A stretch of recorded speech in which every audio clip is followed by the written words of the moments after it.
Manchester United's biggest problem this season, without a doubt, has been scoring goals. Or not scoring goals for that matter.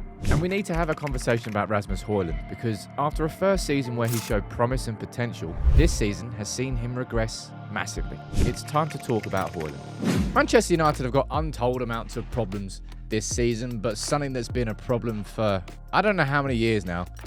We're not scoring enough goals. And that's why we need to have a conversation about Rasmus Hojlund. I could have done this video last month, the month before. It's been an issue that's been there all season, but I've waited until now. I think now is the right time to have this conversation. First things first, I want you to get in the comments. What do you think should be happening with Hojlund? Who should be starting up front? What's the right thing to do in the summer? Let me know what you think. I'll give you my opinion now. Because I want to rewind here to last season, to Hojlund coming in, big money for an unproven striker. A striker with promise, but unproven. And in his first season, I thought Hojlund showed enough of that promise and potential to be excited about seeing how he developed in his second season. All right, 16 goals in his first season, 10 in the league, 5 and 6 in the Champions League. Hojlund did enough. Wasn't perfect. Took him, until the Villa game to score his first Premier League goal, but did enough. Until you fast forward to this season.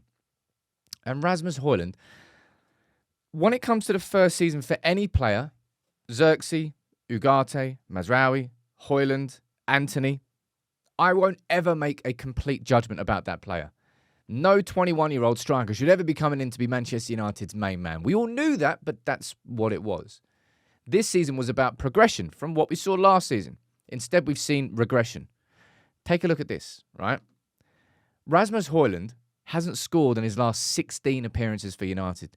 You've got to go the whole way back to Victoria Pleasant away, the last Europa League group stage game on the 12th of December for the last goal that Rasmus Hojlund scored in a United shirt. And when you watch him play, just absolutely every aspect of his game is just not there. Now, Hojlund, in his time at United, has never got enough service. No striker has, but Hojlund is not doing enough himself to create chances and to help create chances, and nor to finish them. Hojlund's stats are terrifyingly bad. So it's not a surprise to see that Manchester United are not scoring enough goals.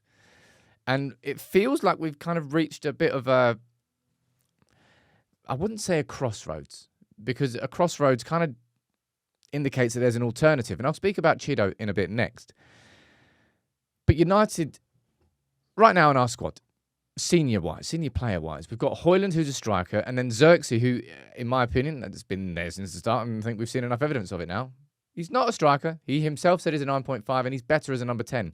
Hence why Amorim has sort of been giving Hojlund probably more opportunities than other players who are underperforming in the squad due to a lack of alternative, due to the fact that we aren't giving him enough service. But to go from that young lad who came in last season to seeing what we're seeing this season, instead of progression, I wrote it there and I'll say it now, instead of progression, we're seeing regression.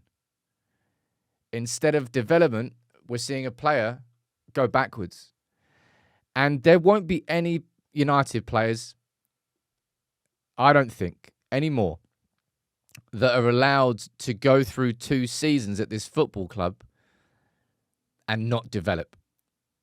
First season to get 16 goals, I think, given the expectations, given the price tag, given, what last season was, I thought 16 was a decent enough return from Hojlund. There were aspects of his game, of course, that needed polishing, improving, but that's what any young player will need to develop. But just this season, it's just everything's left. And I say this a lot as well, and I stand by it. Players are sort of products of their environments. So because United are having an awful season, Hojlund is having an awful season, but his first touch, it's like he's wearing concrete boots. The decisions, the runs, actually some of the runs are decent, but he's just not adding anything to this team whatsoever. And that's why I want to have a conversation, because I think now we've reached a point where we might actually have an alternative. Now, Chido is 17. You watched him come off the bench against Everton, and he was nervous. You could see he was nervous. But I genuinely feel that in those 20 minutes, he caused more problems to Branthwaite and Tarkowski than Hojlund did in 70. Did he score? No. Did he get that many? No, he didn't either. But he was dropping deeper. He was kind of confusing them with his movement. And Hojlund needed to use this season to build on the platform he built himself for last season. But he's gone the complete opposite direction. And now that we've got someone, and this is something that I'm always very conscious and aware of not throwing young players into the wrong environment just out of pure desperation. We're not scoring enough goals. Oh, let's just throw Chido in. Or what if he's not ready? What if, that his breakthrough in the first team at the wrong time damages his potential to progress further? I sod that. I don't care. Let's just get him in the team. I look at this league now, and we're 15th. We're 13 points off the relegation zone. We're sod knows how many points off the top four, and no idea how far we are behind Liverpool. We're not going to get in the top four. We're not going to get European football that way. We're not going to get relegated. So I think you're looking at these next 12 games in the league as almost a perfect non-pressure environment. It's not a non-pressure environment for Chido, because playing for United will always be pressure and scrutiny. But in terms of the pressure of the results, winning or losing doesn't really change much in the league. Of course, we'll lose X amount of million by finishing in lower positions. But in terms of actual end-of-season goals, there's nothing to achieve in the Premier League. Who cares if we finish 14th or 11th? Brilliant. We're not going to finish in the top four. We're not going to get relegated. So the Premier League seems like the perfect ground now for Chido to really kind of get a slower introduction. And maybe save Hojlund for the European games. Because let's be totally honest, Hojlund's returns this year, he's got 2 goals in the league, but I think he's a top scorer in Europa League. Either way, I don't think it can just continue now with Hojlund starting every game. And now that we've got an alternative in Chido, maybe it's 45 minutes each, maybe it's chopping and changing. That's kind of what Amorim has done so far with Hojlund and Xerxes, trying you there, trying here there, kind of switching each game. But Xerxes has shown that he's better, deeper, rather than being the number 9.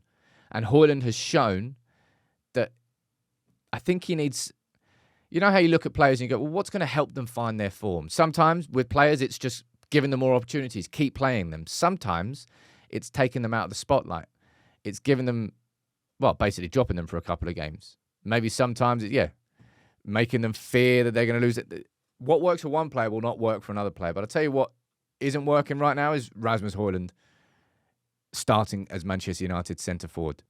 Whether time out of the team would help him. Whether we have enough in this squad, which we don't really, to take him out of the team.